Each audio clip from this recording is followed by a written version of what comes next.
저는 이 막대기가 올라오는 해라고 올해는 확신합니다. 하이닉스가 훨씬 좋은 기업이에요. 지금 제일 못하는 삼성전자가 있어요. 하지만 삼전도 그 정도로 평가를 못 받을 이유는 없어요. 왜냐하면 그 나라도 레거시에서는 여전히 강자고, 그렇죠. 그래도 현금을 매년 얼마씩 만들어야 회사인데 이 정도 평가를 받냐는 거죠. 그러니까 삼성전자 하는데 삼성전자가 좋다를 떠나서 그냥 싸다는 걸 말씀드리는 거예요. 좋은 기업은 아니에요. 이제 네. 밸류를 보십시오. 이게 여기 있었어요. 여기 어떻게 했던 간에 자사주 매입 소각을 하고 있고, 여기서 한번 나아질 것도 있죠. 근데 우리가 그걸 알 수 있나요? 우리는 알 수 없기 때문에 쌀 때 사놓는 거예요. 네. 좋은 기업을 사는 게 좋으냐, 싼 기업을 사는 게 좋으냐.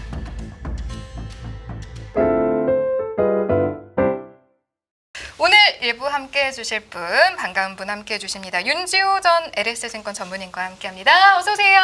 네, 안녕하십니까. 네. 반갑습니다. 오늘 전 직장 얘기보다는 이제 뭐, 네. 뭐 경제 평론가라든가 뭐가 붙여야겠어요. 이제. 그러면 이제 다음에 자연인이 또 됐다 보니까 네, 예. 새롭게 또 네. 호칭을 드리도록 하겠습니다. 봄이 오는 걸 우리 윤쌤께서는 느끼시나요? 그러니까 그 봄이 왔는데, 네. 그러니까 아까 우리 방금 전에 2,600이라고 하니까 좀 약간 부담도 되고, 대략 한 배가 2,870 정도라고요. 그러니까 한 배까지는 열어두자라는 게 기본적인 생각이지만 여기서 이제 고민인 거죠. 우리는, 저도 시장을 올해는 한국 증시가 돌아올 것이다, 봄이 올 것이다, 저도 말씀을 드려왔지만 여기서부터는 이제 강론이 중요한 시점이 된 거 아니겠는가. 오늘처럼, 오늘 엄청 좋죠. 뭐 방산 기업 난리 났고, 뭐 우주 관련된 기업도 그렇고, 그리고 로봇 기업도 그렇고. 근데 이쪽을 정말 지금 열심히 이쪽에서 해야 되는가? 그것도 방법이겠죠. 굉장히 이미 갖고 있거나 이쪽에 트레이딩이 능하신 분이라면. 근데 그렇지 않은 사람들은 어떡하죠, 지금 시장에 대해서. 전 그 말씀을 좀 드리고 싶어요. 네. 제가 제목을 정한 거는 그냥 하방 리스크가 적은 기업들이 있어요. 아주 좋은 기업은 아니죠. 그러니까 나쁜 기업은 아닌 적당한 기업인데, 그 적당한 기업이 아주 좋은 가격에 와 있다는 거죠. 그 기업들이 돌아가면서 순환매가 상당폭 진행될 거로 보고 있고요. 좋은 기업은 너무 주가가 좋아져서 약간 나쁜 주가에 와 있다 좀 보고 있거든요. 그래서 결론적으로 제목을 잡은 거는 하방 리스크가 제한적인 자산, 나라로 본다면은 한국에 해당되겠고, 또 한국 내 섹터로 본다면은 약간 뭐 좀 시장에서 덜 인기를 받았던 종목들, 오늘로 예를 들면 현대건설이 될 수도 있고 삼성전자가 될 수 있고, 뭐 이마트 같은 거 얼마나 안 좋게들 봤어요. 이런 종목들이 왜 시장에서 지금 순환이 돌고 있는지, 그거에 대해서 오늘 좀 말씀을 드리려고 합니다. 그래서 이제 좋습니다. 사실 이 제목은, 저는 예전부터 하워드 막스를 상당히 좋아합니다. 요즘 보면 뭐 하워드 막스가 한국에 관심이 많다 보니까 직접 인터뷰한 내용도 나왔지만, 저는 그냥 그분이 썼던 책들을 좀 즐기는 편인데, 사실 이 책이 인기 있는 책은 아니었지만, 사실 이 책 역시 그 사이클에 관한 겁니다. 그러면 현재 같은 사이클에서 훌륭한 투자가 뭔가, 잠재 수익률이 높을 때 산다는 표현이거든요. 그러니까 가치가 상당히 매력적인 수준에 와 있으면 밀려도 제한적이고 리스크가 제한적이고 또 위는 열 수 있는 그런 자산들이 오히려 지금은 좀 마음 편안하게 투자할 수 있는 시기가 아닐까, 저는 이렇게 좀 보고 있습니다. 그래서 제목을 이렇게 잡은 거고요. 네. 그러면 하나씩 풀어간다면, 어쩌면 우리가 작년 12월에 당연히 미국이 좋았지만 너도 나도 투자 이민을 얘기했고, 한국 증시는 답이 없다, 네. 빨리 버리고 떠나야 된다, 뭐 기업 하나 경쟁이 보면 답이 안 보이고, 뭐 계속 그런 얘기가 나왔지만 실제 연간 수익률을 보면, 이게 민 리비전이라고 하는데, 결국 수익률 역전이 나오기 시작했죠. 작년에 거의 전 세계에서 최하위에 있던 시장이 코스닥이었거든요. 네. 코스닥은 올해 최상위로 좀 올라오고 있는 상황이고요. 독일 증시는 약간 다른 부분, 어떤 특정 종목의 부분이 좀 있고, 근데 여하튼 우리 코스피와 코스닥이 상당히 선방하고 있는데, 아까 처음에 질문을 주셨지만은 이러한 흐름이 올해 이어질 수 있을까? 일시적인가? 네. 저는 이어질 수 있다 보는 입장이죠. 그래서 여기서 이제 전제가 되는 거는, 미국 증시가 그러면 뭐 무너진다 이런 말씀드리는 게 아니라, 미국 증시가 그래도 박스권은 유지가 돼야 한국 증시가 이러한 소위 긍정적 흐름이 네. 이어질 것이다 보고 있습니다. 그래서 이제 채팅창에서도 아르고스님이 네. 제가 봄봄봄 이렇게 노래를 부르니까 초치기는 싫은데 승희 앵커 봄 맞나요? 이런 질문 그쵸. 하시더라고요. 근데 올해는 여러 가지로 이제 우리가 좀 긍정적으로 볼 수 있는 여지가 있는데 뭐 예를 들어서 지적을 하신 분 질문이 오셨다니까 제가 저번에도 한번 나와서 강조했던 것 중에 하나가 올해 이익 소위 추정 기대 기업의 이익이 좀 내려와야 되고 또 하나는 결국 우리나라 원화가 좀 약간 강세로 돌아야 되고 무엇보다 가장 중요한 거는 결국 미국 이주의 일변도 시장이 좀 바뀌어야 되는 상황이었는데 최근 흐름을 보면 그러한 조건들이 막 생기고 있거든요. 만약 여기에 좀 불을 붙인다면 뒤에도 강조드리고 3월 달이 되면 3월 한 말이 되면 드디어 공매도가 재개되거든요. 역설적으로 공매도가 재개되면 장기 자금들이 좀 들어오는 경향이 네. 있습니다. 그러면 또 3월이 되면 또 뭐가 있죠? 3월 말이 되면 이익 조정, 소위 1분기 실적 보고 사겠다는 의견이 되게 많았거든 올해. 저도 약간 나이키란 얘기를 하면서 저 1분기 실적 겁내했었는데 사람들의 생각은 이거죠. 그건 이미 알고 있고 오히려 기업들이 더 적극적으로 주주가치 환원에 나서는 모습들을 보이고 있고 이런 게 중첩되다 보니까 뭐 제가 보기에는 뭐 가끔씩 뭐 찬바람은 좀 불 수 있겠지만 올해 증시는 2024년, 23년과는 다른 증시가 좀 나올 걸 봅니다. 근데 네. 사실 미국을 본다면 미국에서 이제 저번에도 보여드렸지만 업데이트 계속 하는데 경제에 비해서 주가가 좀 많이 올라온 경향은 있어요. 그래서 미국 증시 좋죠. 근데 결론적으로 보여드리면 사실 미국에서 이제 올해 이제 계속 논란이 될 것인데 뭐 미국 좋다 미국을 봐야 된다는 입장은 소위 베센트가 말한 대로 재무장관 대로 3% 성장하는데 물가는 안정될 거고 그다음에 재정 적자도 줄어들 수 있고 뭐 이런 걸 얘기하고 있어요 지금. 이렇게 가기 위해서 노력을 하겠죠. 물가를 잡기 위해서 아마 에너지 생산을 굉장히 늘릴 것 같고 그래서 물가를 잡을 수 있다 생각하는 것 같고 또한 재정 적자도 이거 계속 말하는 게 감소를 떠나서 10년물 국채가 이러한 소위 재정 적자 전망이라면 금리가 쉽게 진정 안 되거든요. 그러니까 최근 나오는 게 그냥 금리 잡기 위해서 규제 완화하겠다는 거 아닌가요 지금? 네.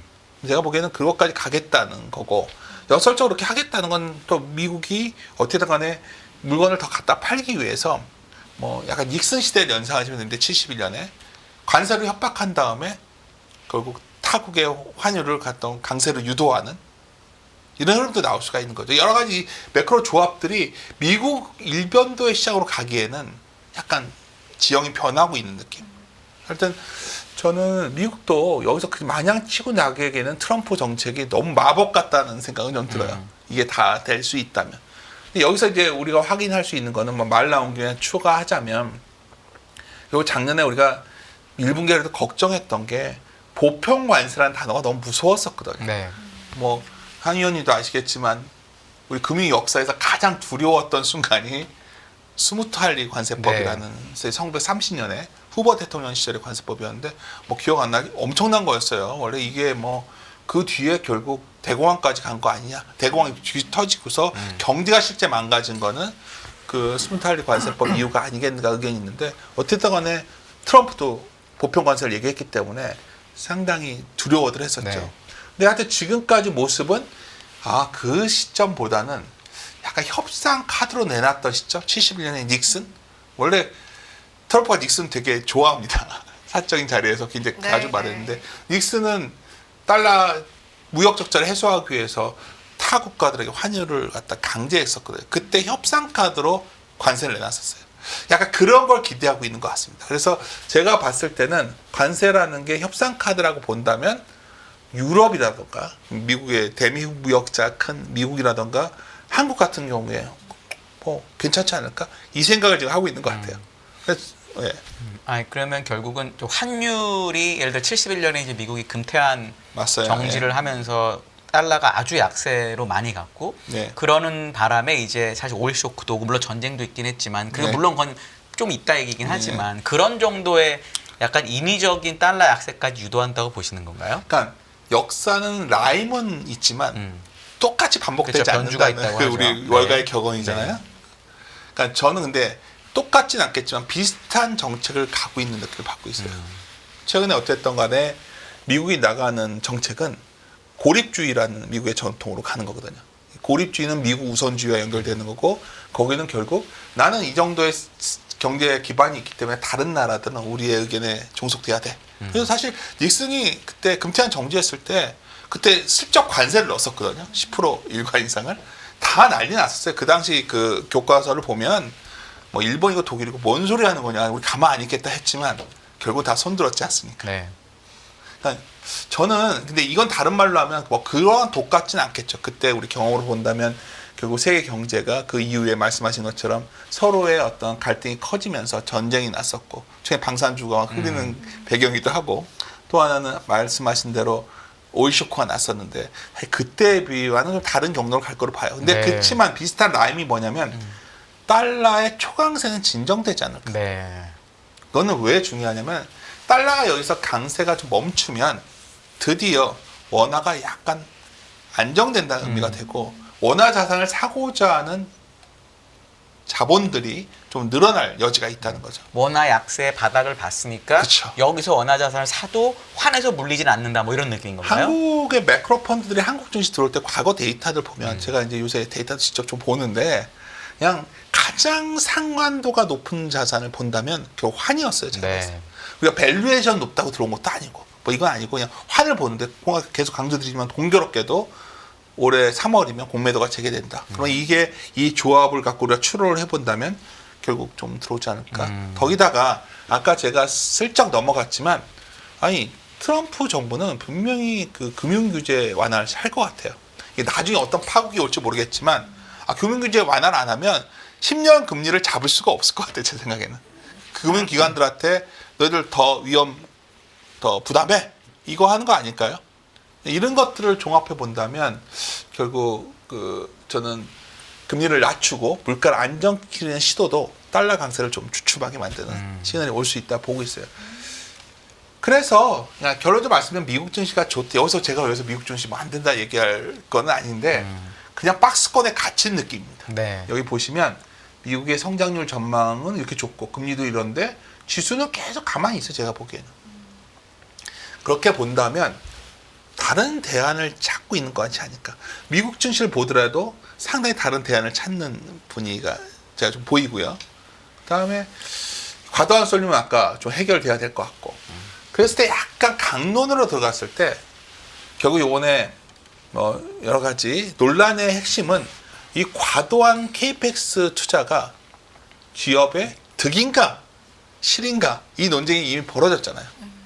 그래서 저는 엔비디아 제에서 엔비디아 보더라도 이 어마어마한 이 KPX 투자를 하고 있는데 그래서 일부에서는 이런 이제 소위 KPX 부담 큰 것보다 소프트웨어 기업들이 좋아질 거다 얘기도 나오고 하는 이유가 어쩌면 이것을 이 정도로 많이 투자해 놨는데 이걸 돈 뽑아내기가 만만치 않은 거 아니냐. 미국의 소위 미국을 이끌어왔던 방금 전에 강조했던 시가총액 상위 종목이 쭉 끌고 왔던 거는 얘네들만 이 정도 투자할 수 있어. 그러니까 여기만 해야 돼. 이거였는데 아니 뭐 제가 그 IT 전문가는 아니에요. 뭐 딥시크가 어떤 수준인지는 잘 모르겠는데 여하튼 다른 가능성을 보기 시작했다는 건 매우 의미 있고 그렇게 본다면 이제 소프트웨어도 되고 전 최근에 제가 이제 그 AI 폰이라는 거를 제가 누가 하나 밖에서 봤는데 이거 괜찮더라니까. 네. 어떻대요? 궁금하네요. 그러니까 저도 이거 갖고 있는데 이게 그게 나아요. 그래요? 저도 바꿔야 그래요? 그러니까 우리가 디바이스가 뭐 새로운 게 좀 확산이 되면 이게 확실히 변화가 생기거든. 그래서 그런지 요새 반도체도 낸드 가격 다시 좀 오르고 재고가 하더라고요. 막 떨리가 네. 나가잖아요. 그러니까 새로운 제품들을 살려는 또 노트북도 바꾸려고 하고 스마트폰도 바꾸려는 그러한 레거시의 반격이 시작될 수도 있는 상황이 왔고 그게 되면서 최근에 우리나라에 뭐 좋다가 아니라 그냥 적당한 기업이 가격이 좀 싸진 거 아니냐는 기대가 생긴 이유도 거기 있거든요. 여하튼 방금처럼 미국은 결국 이 빅테크 KPX 부담을 감당할 수 있는 기업은 얘네들인데 얘네들은 좀 고민스러운 상황에 온 것이 아니겠는가. 저는 이렇게 좀 보고 있어요. 그 7페이지에 이제 상위 시가총액 10개 종목 비중을 그려주셨고 요게 사실 많이 나오는 거긴 한데 네. 요즘에 이제 주가를 보면은 S&P 500이 약간 박스권에 갇힌 이유가 네.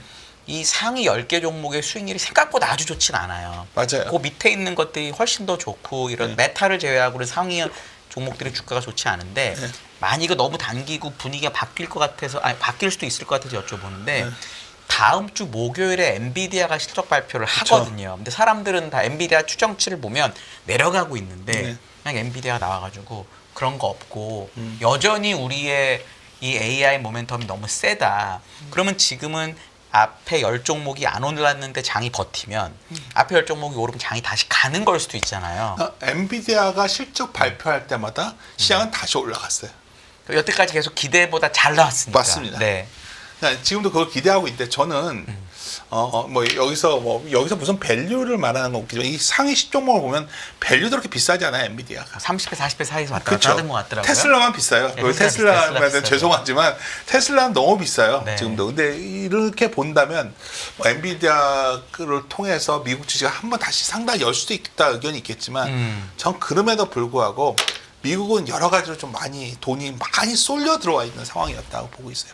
이미 거기에 들어와 있던 돈들이 약간 다른 자산들을 좀 대안으로 찾기 시작한 시장이 시작된 것이 아닐까 좀 보고 있고요. 제가 거기서 그래서 그것도 사이클을 많이 비교하시는 예. 게 2021년의 말에 한때 많이 올라갈 때는 돈이 미국으로 몰려서 주식도 비싸고 예. 채권 금리도 낮아서 예. 돈이 주식 채권이 모두 미국에 몰려 있었는데 지금은 채권 금리로 보면 미국이 제일 높거든요. 다른 맞아요. 지역에 비해서. 그럼 그 얘기는 주식 쪽으로는 되게 많이 돈이 미국에 들어가 있는데 채권엔 들어가지 않았으니까 네. 아직 미국에 돈이 들어갈 룸이 있고 그럼 달러 강세가 유지될 수도 있고 그러면 다시 미국이 좋아질 타이밍이 왔다라고 보는 견해도 있더라고요. 이거 어떻게 한의원님 생각하세요? 이렇게 사회 보실 때 오면은 긴장되는 부분이 이 부분인데 아니, 그러니까 그런 의견도 왜냐하면 있어가지고 네. 저는 솔직히 여기서 말씀드리면 미국 증시가 이 정도 올라올지 예상을 못했던 사람이에요. 네, 뭐 다 많죠. 그러다 보기 때문에 그래도 미국 다음에 우리의 순서가 있지 않을까 하는 기대감을 갖고 현재 시장을 바라보고 있고 실제 투자도 그렇게 하고 있는 상황인데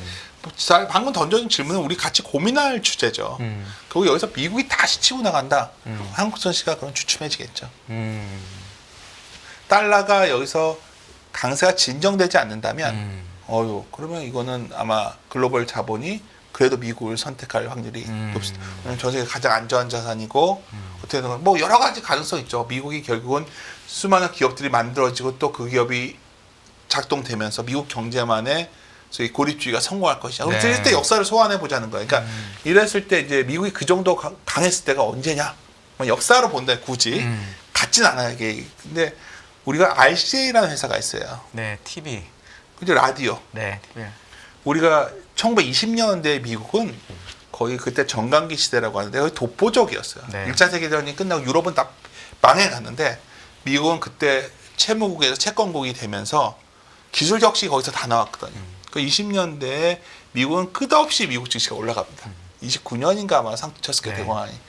그러니까 그금이라고 볼 수가 있는 거예요. 지금 그러면 미국이 혁신이 왔고 그 당시에 보면 뭐 예를 들어서 뭐 대통령을 보면 미국 역사상 가장 무능한 대통령이 하딩인가 네. 했을까요? 뭐 같은 온갖 추잡한 이슈 다 했던 사람인데 공화당이 3번 집권하면서 하딩, 쿨리지 그다음에 네. 후보까지 네.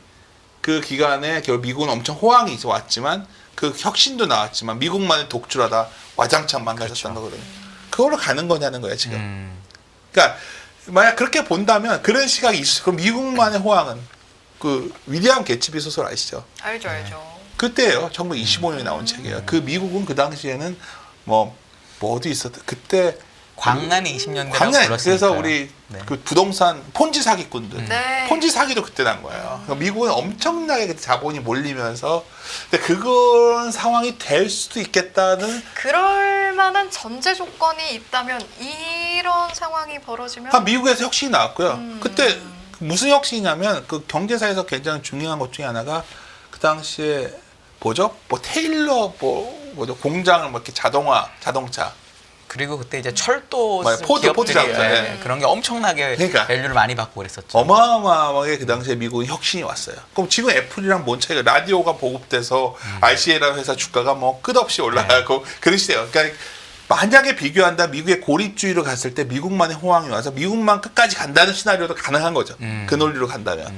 근데 저는 그때는 전 세계가 그 정도로 정보가 오픈되어 있지 않은 시대였고 그렇죠. 그때는 제국주의 시대였어요. 1차 세계대전 이후에 아무리 그때 정강기가 변했다 하더라도 식민지들이 있었고 우리나라 그때 아직 그럼요. 그래요. 비교 자체가 말이 안 된다 보고 미국의 힘이 그때와 같을 수는 없다 보고 있기 때문에 저는 결국 미국이 원하는 정책을 쓰고 싶어도 그때로 돌아가고 싶은 마음이겠죠. 미국은 원래 우선주의를 강조하는 공화당의 우선주의는 지금 비슷한데 그래서 저는 뭐 시가총 사회주의 계속 간다면 그때와 같은 미국만의 혁신이 나와야 되는데 저는 그럴 가능성은 좀 반복되지 않지 않겠는가 제 생각입니다. 지금 사실 미국의 밸류에이션이 네. 1929년하고 비슷할 정도로 높긴 해요. 맞아요. 실러 P를 보면. 그러니까 이게 이미 그게 됐다라고 주장할 수도 있는 거겠죠. 저번에도 그 그림을 제가 보여줬는데 그 그림 보면 굉장히 올드한 얘기 들어서 안 가져오는 거예요. 실러 P로 보면은 미국 그 정도에 와 있어요. 그러니까 여기서 한번 생각을 해보자는 거예요. 갈 수도 있지만 새로 들어갈 자금을 굳이 여기에 들어갈 거냐? 아니면 좀 다른 각도에서 바라볼 거냐? 오늘 계속 그 말씀을 드리고 있는 거고요. 그래서 미국의 어떤 뭐 사실 하워드 막스 아까 언급했던 거는 최근에 하워드 막스도 미국의 버블 가능성을 좀 얘기했었거든요. 고밸류 얘기를 했었는데 뭐 독보적인 미국 경기에 대한 이견이 없는데 하여튼 미국은 밸류가 비싸요. 그리고 2년 연속 20% 올랐어요. 2년 연속. 네. 엄- 지수가. 그게. 지수가. 그러니까 뭐 제가 봤을 때는 미국 주식 말하는 사람들은 영웅이 되는 거고 다른 거 얘기하는 사람들은 역적이 되는 시대예요. 그래왔죠. 지난 2년, 3년. 네. 그렇죠.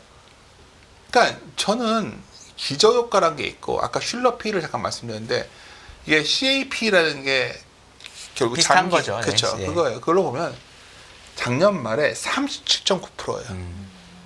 37.9배예요. 네. 그러면 이거 갖다 우리 회기선이라는 게 과거의 추세를 봤을 때 어느 정도의 괴리를 보는 건데 기대 수익률이 너무 낮아요.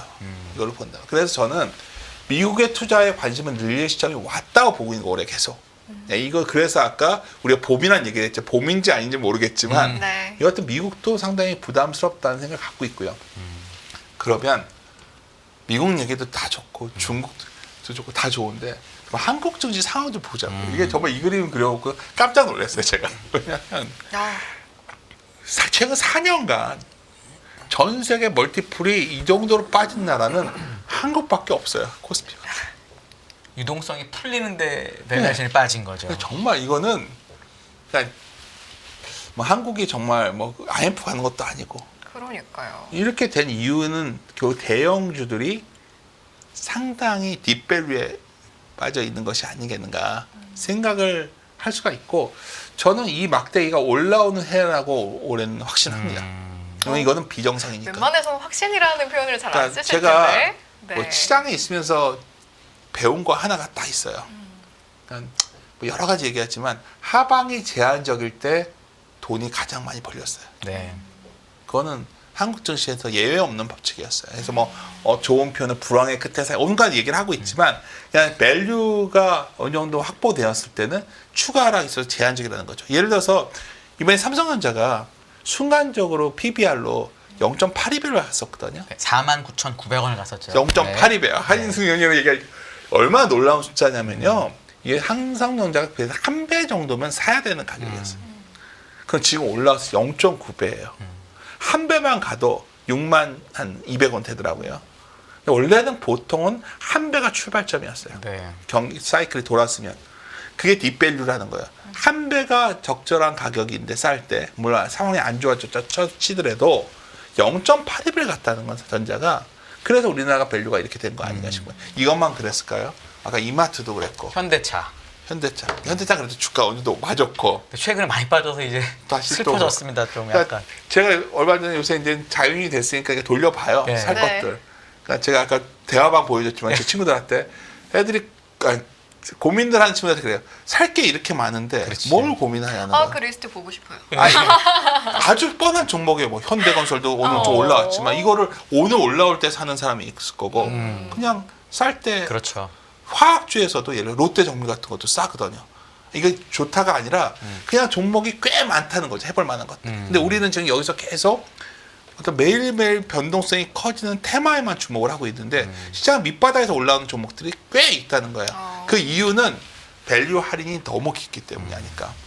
그걸 못 기다린 분들이 많으시잖아요. 어떤 마음가짐으로 기다려야 되는지를 좀 얘기해 주시면 안 될까요? 그래서 제가 이제 오늘 이제 신동아 이제 기고문을 연재하기 시작하는데 너무 좋습니다. 네. 첫 주제가 시간과 투자라는 거예요. 그러니까요. 시간이 왜냐면 인간은 즐거운 거는 시간이 금방 가는데 괴로운 거는 못 견뎌요. 시간이 길게 걸리거든요. 우리 수업 시간 되게 안 가잖아요. 네. 근데 친구들이랑 잠깐 노는 시간은 빨리 가듯이. 엄청 빨리 맞아요. 가죠. 그럼 우리가 지루한 시간을 어떻게 이용할 그러니까요. 것이냐. 그거에 네. 관해서 좀 저도 요새 좀 고민을 하고 있어 글을 쓰고 있는데 여하튼 그랬을 때 제 결론은 밸류밖에 없어요. 결국 그러니까 밸류에이션이 싸고 충분히 좋은 기업이 디스카운트 되면은 기다릴 수 있어야 된다. 그렇죠. 그 기다리고 언제 움직일지는 알 수 없다는 거죠. 그러면 기본적으로는 어떤 확신이 베이스가 돼야겠네요. 기다리려면 사실. 근데 이게 왜 그럼 계속 쌌는데 앞으로는 왜 이번에 안 싸냐 올해는 아까 계속 말씀드리겠지만 미국이 좋은 게 너무 비싸졌고 좋은 그렇지. 거는 네.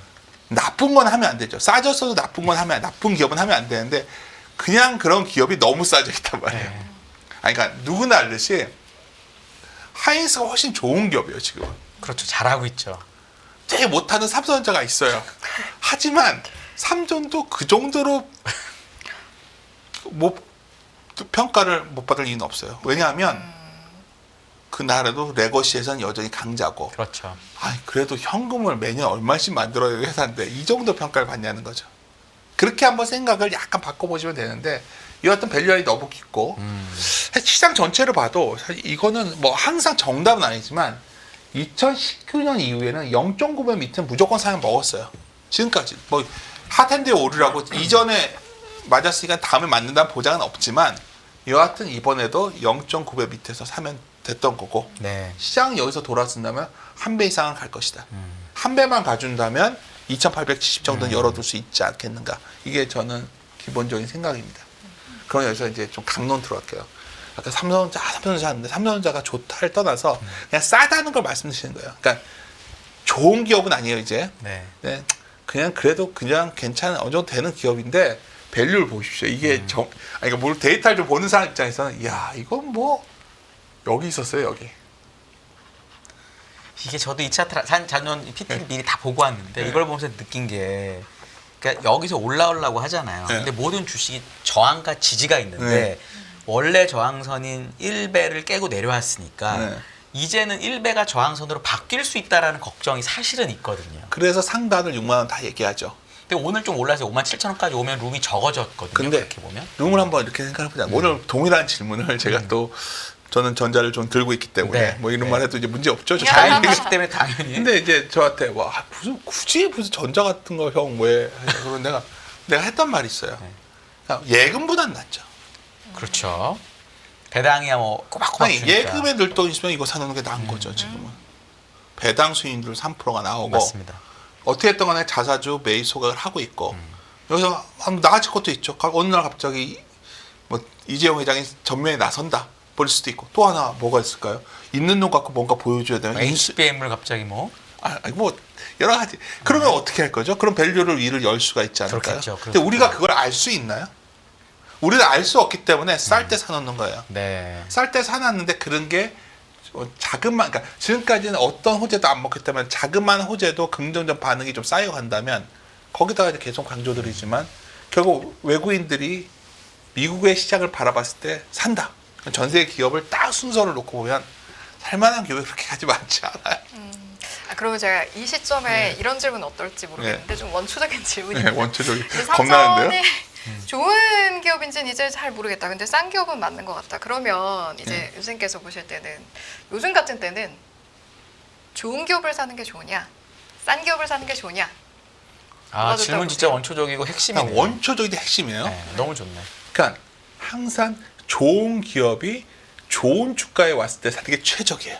아 그럼 너무 좋죠. 근데 좋은 기업은 다 나쁜 주가에 가 있어요 지금 모멘텀이 있는 것들은. 그럼 여기서 뭐 결국 그저 나쁜 기업을 하면 안 돼. 나쁜 기업은 나쁜 주가에 가도 이게 어떻게 될지 모르죠 맞아요. 미래. 지금 그런 기업도 꽤 많아요. 네. 제가 저번에 한번 방송 와서 퇴출될 기업이 매우 많이 보인다. 큰일 날 수도 있어요 지금. 근데 여기서 반문하는 거죠. 그래도 그저 적당한 기업은 뭐냐면 그래도 이 그룹에서 돈을 대고 있고 여러 가지 다양한 방법을 쓸 수 있는 기업들. 아까 뭐 이런 현대건설, 뭐 이마트, 이래서 뭐 삼성전자 이런 회사들이 거의 해당된다는 거. 이런 것들은 최근에 좋은 회사였지만 최근의 흐름은 그렇게까지 좋아 보이지는 않지만 이 가격에서는 하방에 대한은 제한적인데 또 하기에 따라서는 상당히 위가 열릴 여지도 있는 거죠. 뭐 예를 어떻게 현대건설제에서 건설회사를 떠나서 원전 관련된 모멘텀이 있을 수도 있는 그렇죠. 거. 그렇죠. 이마트도 어떻든 간에 요새 유행하는 게 뭐죠? 스크루플레이션이라고 하잖아요. 결국 돈을 하도 절약해 하는 그거에 해당되는 기업이 우리나라에 뭐 있죠? 백화점에 대하는 뭐 찾아야 될 거 아니에요 지금. 뭐 이런 식으로 너무 좀 말이 좀 마바라틱해진 것 제가 같은데. 좀 괜찮습니다. 정리를 네, 해보면 네. 지금 같은 때는 네. 하방은 좀 제한적이지만 상방은 열려 있고 좋지는 않지만 그렇다고 나쁘지도 않은 싼 기업을 주목해라. 하나만 고치 수정한다면 네. 나쁘지도 아니라 그러니까 나쁜 기업은 아니라는 거예요. 좋은 기업이었는데 좀 여러 가지 최근에 경영상의 실수로 그저 그런 기업이 돼 그 있다 정도, 보니 그저 그런 상대적으로. 정도. 아. 근데 좀 정신 차리기를 한번 기대해 보자는 거예요. 정신 차렸는지 모르겠어요 지금. 정신 차렸는지도 모르겠는데 뭐 이 정도 왔으면 정신 차리기를 한번 기대해 보자는 거죠. 네, 네. 그러니까 이것도 오타 또 나오네. 레벨 다운인데 이게 또 제가 네. 직접 치니까 근데 한 단계 레벨 다운에서 한 배가 6만 원이니까 다 6만 원 고점을 얘기하는데 저는 열릴 거로 봐요. 그리고 여기서 더 물러설 때도 없고 몇 가지 가능성도 나옵니다. 특히 많은 반도체 애널 자료 한번 보세요. 저는 항상 애널리스트 자료들을 많이 보는 편이거든요. 생각하신 것보다 뭐 목표 주가 얼마냐 별로 안 봐요. 뭘 그 보세요? 데이터 궁금해. 보는 거죠. 아. 데이터 그거 작업하려면 되게 힘들거든요. 그러면 잘 보시면 수출 증가율 바닥 나오서 돌아선 데이터랑 이거 비교해보면 항상 전자 돌아서요. 네. 증가율 지금 갑자기 확 꺾여가지고 바닥 다가오고 있는데 그런 점을 여러 가지 감안한다면 삼성전자도 생각보다 단단할 것이다 보고 있고요. 네. 특히 이제 이게 문제죠. 근데 이제 그렇게 보려고 저도 이제 데이터를 보는 거죠. 야, 그래 반도체가 과거에 보면 EPS 전망이 확 이렇게 내려왔을 때 돌아섰다. 아직 더 많이 안 내려왔거든. 그럼 여기서 이제 여러 가지 소설을 써보는 거죠. 과거처럼 빅사이클까지는 아니겠구나. 상단은 크게 할 수는 없지만 분명한 거는 최근에 이랬을 때 이제 각계격파로 들어가는 거죠. 최근에 트렌드 포스 거 좀 데이터를 좀 보시면 상당히 흥미로운 부분이 나와요. 저희 중국 반도체 회사들이 생각보다 힘을 못 쓰고 있고 그리고 또 하나 재고가 좀 변하고 있어요. 결국 재고가 좀 많이 쌓여서 이게 안 털릴 줄 알았는데 어떻게 낸드 재고가 좀 털리고 있단 말이에요. 털린다 표현이 좀 그러니까 좀 소진되고 있어요. 있죠. 그러면 이건 누군가는 새로운 제품을 사고 있다는 얘기예요. 그런데 여러분 소설을 추론을 해보는 거죠. 근데 이번에 어떻게 했던 건데 삼성전자 스마트폰이 나왔는데 엄청나게 많이 인기가 있잖아요 지금 어떻게 되나 이런 것이 있다면 앞으로 나오는 새로운 디바이스들에 AI를 실어가지고 나갔을 때 생각보다 이런 사람들이 교체 수요가 생기는 거 아니야? 예를 들어서 우리가 한참 기억나시겠지만 사진 찍을 때 애플이 워낙 잘 나오니까 다 애플 바뀔 때도 있었잖아요. 그런 식으로 뭔가 좀 변화가 생길 것 같고 뭐 이런 표현을 쓰더라고요. 뭐 이제는 뭐 여행 가도 이제 말하면 다 되는 게 이제 AI화 돼서 자동으로 다 되게끔 되는 것도 나오고 여러 가지 이 관련된 소프트웨어가 장착된다면 네. 사람들은 그거에 잘 작동되게끔 하는 좀 새로운 제품에 좀 관심들이 가지 않을까. 사실 그래서 이번에 반도체 이익 조절이 생각보다 깊지 않겠나 생각이 들고 작년에 봤을 때 올해 거의 다 1분기에 좀 어느 정도 바닥이 나올 거로 봤는데 지금부터 주가는 뭐 선반영 시작한 것이 아닐까 이렇게 저는 보고 있어요. 최근에 이제 전체를 떠나서 실적 전망을 보면 너무 2025년 실적이 좋게 돼 있거든 지금. 너무 높아요. 지금. 아직도 25년 높다고 보세요? 지금 어떻게 보이세요? 단순 데이터 보면 너무 아직 높아 보이는데 그 높아 보이는 것만큼 중요한 게 이 컨선 조정이 좀 빠르게 진행되냐가 네. 중요한데 이번 실적 시점 그냥 다 실적 기대 이하 나오고 그렇죠. 애널리스트 자료 나온 거 보세요. 이렇게 보시면 그 팁을 드리면 급하게들 고치면 컨선이 확 내려오거든요. 그렇죠. 네. 네. 그렇게 되는 거예요. 그러면 이게 쑥쑥 내려오고 있단 말이에요, 지금. 1분기께. 그래서 저는 이 흐름들이 1분기 지나면 약간 한 번 더 내리고 나면 거의 컨선 바닥 나오지 않을까.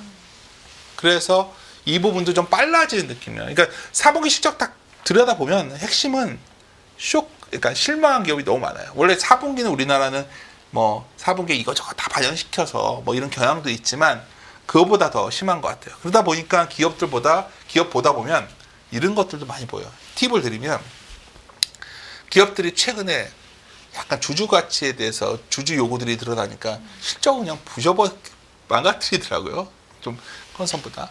그런 경향도 있는 거는 사실 4분기가 지나고 나서 의외로 견고할 수 있다는 얘기가 되는 거죠. 먼저 실적을 망가뜨려 놨기 때문에 네. 올해 실적은 더 좋을 수 있다 이런 느낌인 거죠. 맞아요. 네. CEO 입장에서 어떡하겠어요? 아니 뭐 제가 잘은 모르지만 바뀐 것들은 다 때리겠죠. 미리. 그렇죠. 컨센서스 추이는 상당히 빠르게 진행되고 있다는 느낌을 받고 있고, 그래서 저는 ROE 수준이 좀 적당한 수준에서 멈추고, ROE가 좀 이 레벨 어디까지 내려오냐, 이거 하강기에 뭐 이렇게까지 이렇게까지 안 내려온다 보는 거죠. 네. 그러니까 ROE가 특히 이것도 되게 희한한 게 ROE와 PBR의 괴리가 유독 심해요. 근데 ROE가 여러분 막 어렵게 얘기하는데, ROE라는 거는 쉽게 말하면 내가 투자한 돈에서 얼마나 이익이 나냐 갖고 하는 거거든요. 그러니까 지금은 투자한 자본만 가지고 돈을 못 벌었다면, 오늘 되게 의미 있는 사건이 있었잖아요. 오늘 어떻게 녹음한 날이 우리 화요일인데 삼성전자가 자사주 소각을 어떻게 했어요. 이제는 미국과 한국의 차이는 딱 하나예요. 미국의 기업들은 대출받아 빚을 내서라도 자사주 소각을 하는데 우리는 안 한다는 거. 네. 배당 성향이 낮다는 거예요.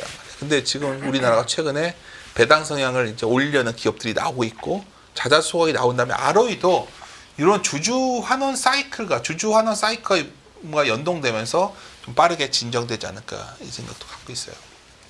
그랬을 때 종목을 고르는 가장 중요한 접근법 중에 하나가, 제가 봤을 때는 행동주의 펀드들이 한국에 엄청 들어올 것 같습니다. 제가 올해 되게 기대하는 부분이야 이게.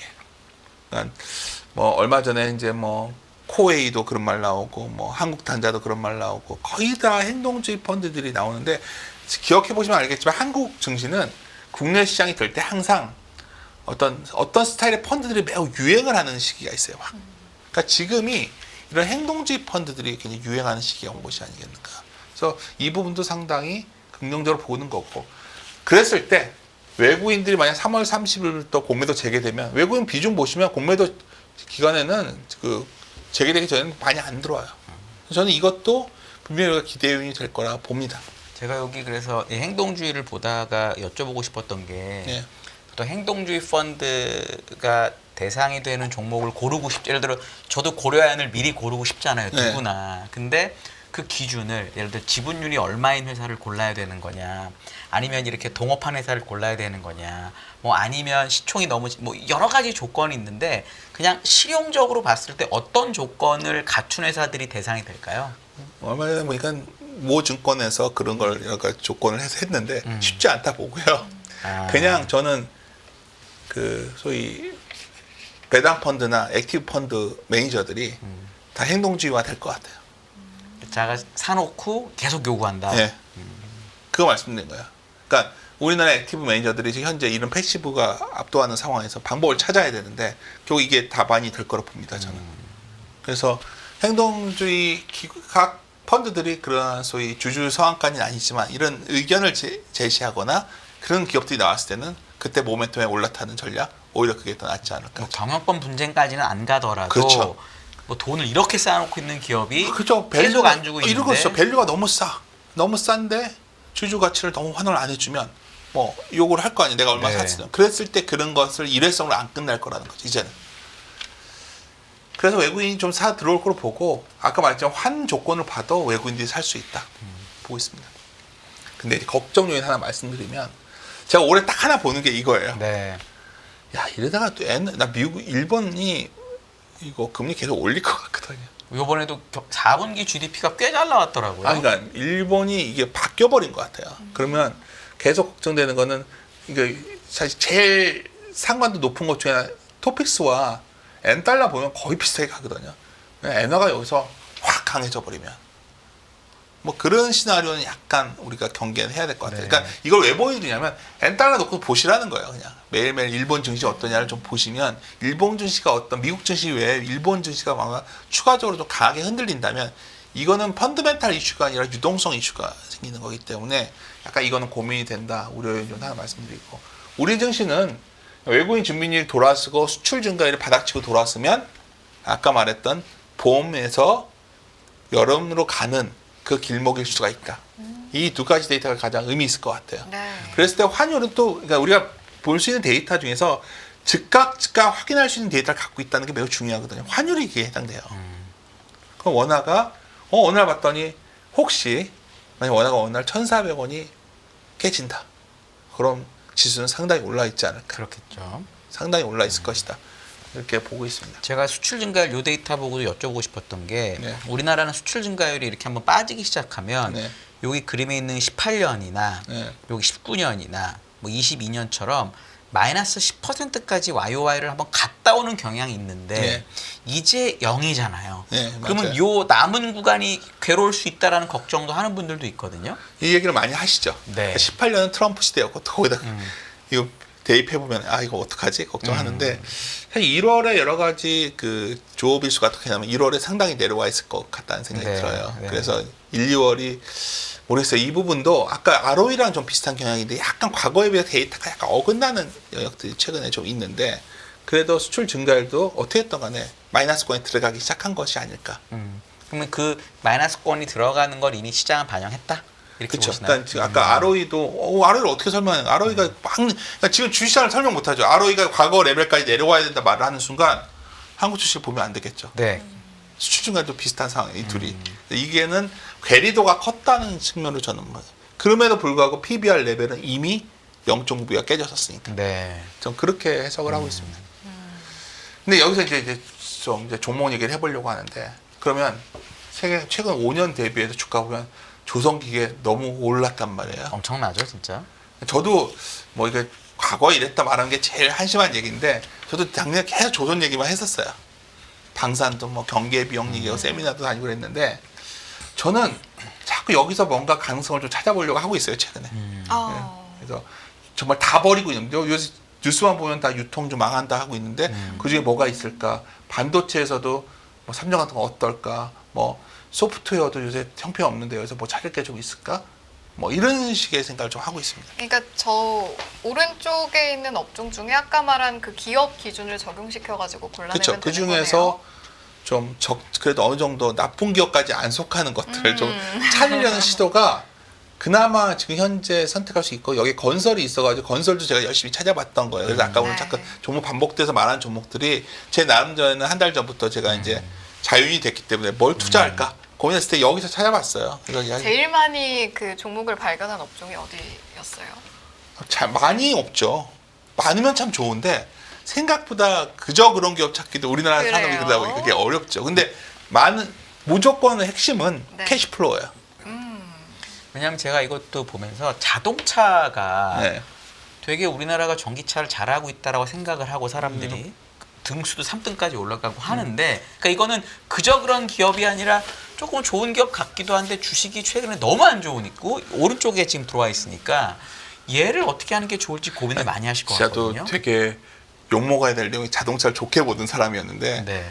어쨌든 간에 트럼프의 한마디 한마디에 요동을 치고 있는 상황이란 말이에요. 관세 영향이 너무 크다. 관세는 너무 네, 큰 거예요. 그러니까 네. 특히 뭐 관세 얘기를 하자면 참 끝이 없는 것 중에 하나가 어쨌든 간에 트럼프는 뭐 보기가 아시지만 인근 국가들에 대한 관세를 더 무섭게 한단 말이에요. 네. 그러니까 멕시코에 대해서 저 정도까지 할 필요가 있나 생각하는데 이거는 관세 문제가 아니라 펜탄이라는 이슈가 있다 보니까 이게 여러 가지로 그걸 어떻게 자리 잡냐의 싸움이 있어요. 그래도 저도 현대차를 좋게 봐요. 왜냐하면 우리나라의 소위 정량 분석을 했을 때 경영진이 그나마 오너십들이 가장 나은 곳이라 좀 보고 있는데 여하튼 여기서 그렇게 봤을 때 또 다른 것들도 상당히 있기 때문에 네. 좀 뒤져보시란 그러니까 지금 말이죠. 당장 최선호는 아니지만 네. 싸고 뭐 그 정도 카테고리에 들어간다 이 정도로 보면 될까요? 사실 여기서도 괜찮은 것들이 좀 있어요. 증권 같은 것도 저는 이제 은행보다는 증권에서 좀 찾아보려고 하는데 네. 증권에서 주주 가치 환원을 좀 강하게 하는 곳들이 좀 있거든요. 그러니까 그런 것들도 여기 안에서 다 찾아보죠. 근데 이제 이런 거죠. 조선은 좋은 건 알겠어요. 네. 야, 근데 약간 뭐 제가 이건 좀 약간 부담스럽다. 숫자 한번 돌려보면. 네. 그래서 뭐 갖고 계신 분들은 여전히 즐기셔도 되는데 신규는 좀 쉽지 않지 않나. 이것도 한번 뭐 100을 기준으로 그려봐도 조선 방산이 압도적이죠. 네. 그러니까 너무 말도 돼요. 트럼프 있는 동안 경계선 비용이 늘어날 거고 아까 우리가 1930년대를 얘기하는 순간 20년대 그러는 순간 전 세계에 전쟁 날지도 모르는 상황이면 각국이 다 경계선을 쌓기 위해서 군비를 늘릴 것이다. 근데 이거 어떤 면에서 방산 기업이 쉽게 멈추겠는가 이런 생각도 솔직히 합니다. 하지만 당장 우리 시선을 상반기 정도로만 좁혀놓고 본다면 당장 정쟁이 날 것 같지도 않고 네. 오히려 뭐 최근에 트럼프의 행보를 보면 거의 유럽 패싱이거든요. 네. 빨리빨리 왜 그럴 수밖에 없어요. 트럼프 입장에서 지금 가장 두려운 거는 물가를 못 잡아가지고 금리 치솟는 거거든요. 트럼프는 금리를 사업하던 사람이어서 금리 높은 걸 매우 싫어하고 심지어 10년물 금리를 자기가 잡을 수 있다고 주장을 해요. 그러려면 제가 봤을 때는 소위 군사 비용 같은 걸 상당히 압축적으로 줄이려고 할 것 같고 뭐 웃긴 얘기 같지만 사우디와 이스라엘이 서로 화해할 수도 있는 거예요. 그럼요. 그러면요. 그런 생각을 갖고 있고요.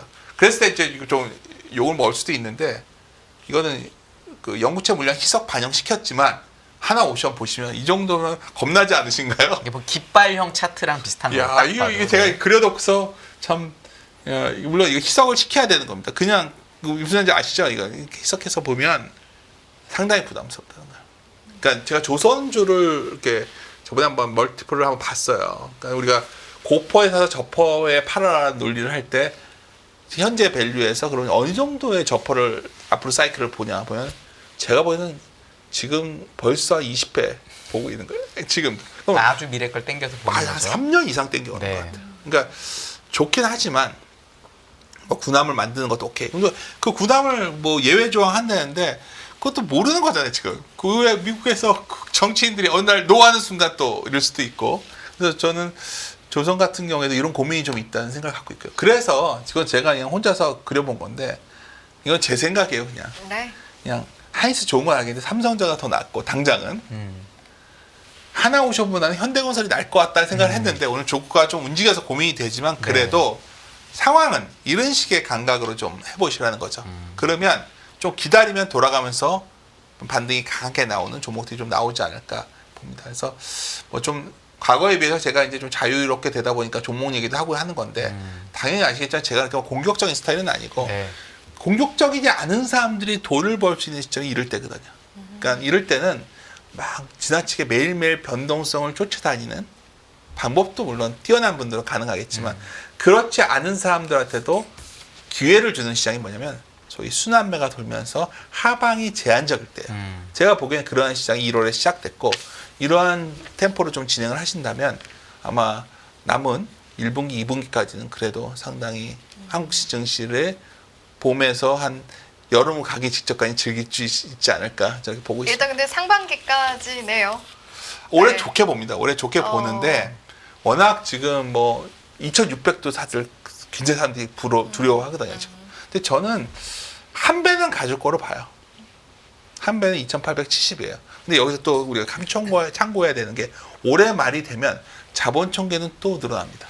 한 배가 거의 3,000을 가겠죠. 네. 그래서 많은 증권사 리서치 센터에서는 3,000 얘기가 나오는 건데 자본 총계 늘어나는 만큼 주가는 더 미를 열 수가 있고 근데 그보다 더 중요한 거는 결국 올해 아까 행동주의 펀드가 만약에 제가 기대하는 바대로 많은 소위 액티브 펀드들이 행동주의에 동참을 한다면 외국인들도 들어오고 그렇다면 ROE를 바꿀 수가 있겠죠. 제가 그 아까 순환매 얘기하셔가지고 네. 요즘 가장 많이 고민하는 이제 투자자들이 이런 것 같아요. 순환매를 예를 들어 잘 되는 업종에서 안 되는 업종으로 순환매를 내가 쫓아가야 되느냐, 네. 아니면 잘 되는 업종에서 아주 잘 된 종목이 있고 덜 된 종목이 있잖아요. 그래서 좀 지금 방산에서도 그런 느낌이 약간 나기 시작하거든요. 이 두 개 중에 순환매를 골라야 되면 어느 게 더 합리적이라고 보세요? 지금? 매매를 잘하신 분들은 잘 된 거에서 돌리는 방법이 있겠죠. 잘 된 거에서 안 된 거를 가는 게 좀 더 나을 수도 로봇 있다. 관련주도 보시면 네. 선도하는 회사가 있고 그럼요. 주변 밑단까지 내려오고 있어요. 네. 로봇 관련주 보면 아직 실체가 없는 회사까지 막 튀어요. 근데 저는 그 흐름을 보면서 상당히 겁이 나는 거예요. 그러니까 소위 잘 되는 종목들의 확산이 그리 좋아 보이지 않는 거죠. 왜냐면 이게 이런 것도 있더라고요. 왜냐면 이 로봇이나 이런 걸 많이 하는 게 하나도 있고 두산도 이런 네. 그룹들이 좀 좋은데 네. 그런 거에 사업 회사들을 샀다가 네. 너무 올라가니까 최근 며칠 사이에 그 지주 회사들이 막 며칠 동안 오르고 막 맞아요. 이러더라고요. 이런 흐름은 그렇게 추천하지 않는다는 말씀이시죠? 그러니까 우리가 지주 개념으로 봤을 때 이제 몇몇 지주 회사가 좀 떠올리는 상황인데 그런 건 그래도 괜찮아요. 그건 그래도 뭐 여도 실체가 있는데 제가 말씀드린 거는 그 밑단까지 너무 밑에 거. 그 밑단이 돈단 말이에요. 뭐 오늘 30% 올라 있고 막 이런데 그 안에 들어가 보면 우리 한번 되짚어 보시죠. 2차 전지 한창 유행할 때 네. 2차 전지로 사업 진출한다고 하면 주가가 올랐어요. 네. 하지만 지금 상황은 어떻죠? 그 기업들은 존재 여부에 대한 고민이 들어간 기업이 상당히 많습니다. 어쩌면 그러한 소위가 우리가 주식시장에서 항상 느끼는 불길한 징후가 일부 로봇이라던가 이런 쪽에 좀 보인다는 거죠. 그래서 전체적인 대장주는 실체가 좀 있기 때문에 그렇지만 뭐 로봇도 얼마나 연구들 많이 해요 요새. 다들 뭐 다 전문가잖아요. 로봇도 그렇고 뭐 원전도 그렇고 방산도 그렇고. 근데 최근 경향은 지나치게 소위 테마틱화 되고 있다. 그걸 잘하시는 분들은 굉장히 즐길 수가 있겠지만 뭐 저처럼 눈도 침침하고 이런 노안이 온 사람들은 하기 힘들지 않을까요? 그랬을 때는 결국 우리가 숫자에 기대어서 내가 버틸 수 있는 힘을 갖춰야 이 시장에 그나마 조금은 쫓아갈 수 있다 보고 있고 저는 제가 말씀드린 건 제목대로 하방 리스크가 제한적인 거에 집중할 때 우리가 좀 마음 편히 투자할 수 있는 시기가 좀 더 이어질 거다. 저는 이렇게 보고 있습니다. 네. 물론 몇 가지 전제 조건이 붙긴 했지만 그래도 상반기에 대한 희망을 찾아볼 수 있는 일부였다. 뭐 저는 개인적으로 좀 이렇게 정리해보고 싶은데 저희 이제 또 일부 슬슬 마무리할 시간이 다가와서 또 이제 시청자 여러분께 인사하기 전에 선생님께서 혹시 상반기 투자하시는 데 있어서 오늘 여러 가지 말씀 정말 많이 해주셨는데 이것만은 좀 꼭 그 명심해 주셨으면 좋겠다. 당부 말씀 있으면 한마디 듣고 마무리하죠. 당부까지 제가 할 입장인지 모르겠는데 사회자님과 얘기하다 든 생각이 네. 잘할 수 있는 걸 해야 된다 봐요. 네. 그 자기가 지금까지 로봇이나 방산으로 크게 수익을 내고 있을 때 거기서 하시면 돼요. 잘해 왔던 거니까. 근데 그쪽을 잘 못해왔던 분이 이제 와서 거기를 하는 건 적절치 않은 것 같고 네. 지금이라도 잘할 수 있는 건 찾을 방법 중에 하나가 숫자를 보면 접근하는 방법이 지나고 나면 그래도 큰 손해를 보지 않는 적절한 방법이었다. 오히려 그 시간이 시작된 것이 아니겠는가 지금 이렇게 보고 있습니다. 네. 자, 그러면 여기까지 듣고 1부는 마무리하도록 하겠습니다. 오늘 1부는요. 윤지호 전 LS증권 전무님, 윤쌤님과 함께했습니다. 잘 들었습니다. 네, 감사합니다. 감사합니다. 고맙습니다. 안녕하세요. 유승입니다. 더 많은 영상을 보고 싶으신 분들은 화면 오른쪽에 있는 구독 버튼을 눌러주시기 바랍니다. 그리고 영상을 보시면서 좋아요는 필수인 거 아시죠? 항상 인포맥스 라이브를 사랑해주셔서 감사합니다.